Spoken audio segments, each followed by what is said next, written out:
प्रधानमंत्री नरेंद्र मोदी ने एक अखबार को दिए इंटरव्यू में कहा, भ्रष्टाचार खत्म करना हमारी सरकार की प्राथमिकता, हक छीनने वालों पर नहीं रुकेगी कार्रवाई। पीएम ने कहा, भ्रष्टाचारियों पर कार्रवाई के लिए मैं प्रतिबद्ध, बीजेपी शासित राज्यों में भी भ्रष्टाचार के खिलाफ कदम उठाए जा रहे।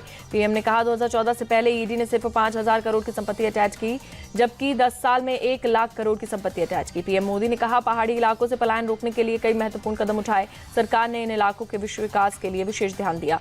एंटी इनकम्बेंसी के सवाल पर पीएम ने कहा, बीजेपी की तीसरी पारी को लेकर लोगों में उत्साह, जनता भी सड़कों पर उतर कर फिर से एक बार मोदी सरकार के नारे लगा रही।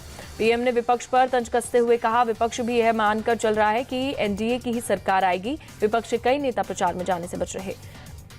ओडिशा के संबलपुर में केंद्रीय मंत्री धर्मेंद्र प्रधान का चुनाव कैंपेन जारी। धर्मेंद्र प्रधान ने युवा और फर्स्ट टाइम वोटर्स से मुलाकात की, समर्थन की अपील की। मनाली में बीजेपी उम्मीदवार कंगना रनौत के राज्य के मंत्री विक्रमादित्य पर विवादित बोल, कहा एक पप्पू दिल्ली में है और एक हिमाचल प्रदेश में। कंगना रनौत ने कांग्रेस पर खुद को कलंकित करने का आरोप लगाया, कहा हम कला की नहीं, कला हमें सिखाती है और तुम कौन होते हो हमसे पूछने वाले। कंगना रनौत के बयान के जवाब में विक्रमादित्य ने उन्हें बड़ी बहन बताया, कहा आज तक हिमाचल में ऐसी भाषा का उपयोग नहीं हुआ। बॉलीवुड सिंगर जुबिन नौटियाल ने पौड़ी गढ़वाल में बीजेपी प्रत्याशी अनिल बलूनी के लिए चुनाव प्रचार किया, जनता से मांगे वोट। कोयम्बटूर में तमिलनाडु बीजेपी अध्यक्ष के अन्नामलाई का रोड शो, अन्नामलाई ने रोड शो के दौरान बजाया ढोल। टीडीपी महासचिव नारा लोकेश भी अन्नामलाई के साथ रोड शो में हुए शामिल, अन्नामलाई के लिए समर्थन में मांगे वोट। टीडीपी के राष्ट्रीय महासचिव नारा लोकेश ने की अन्नामलाई की तारीफ, कहा वह एक युवा है, उन्होंने पदयात्रा की है, लोगों की समस्याओं को अच्छी तरह से समझते हैं। डीएमके ने पूरे तमिलनाडु में पीएम मोदी के खिलाफ लगाए पोस्टर, पीएम मोदी की तस्वीर वाली पोस्टर पर लगाया बारकोड, लोगों से स्कैन करने और घोटाले देखने की अपील की।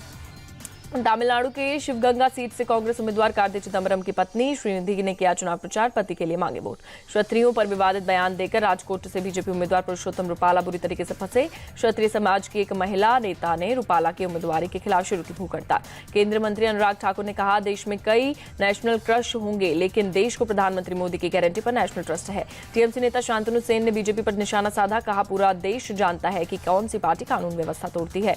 तीसरे चरण के चुनाव के लिए आज से नामांकन शुरू, 12 राज्यों की 94 सीटों पर प्रत्याशियों की किस्मत की होगी दांव पर।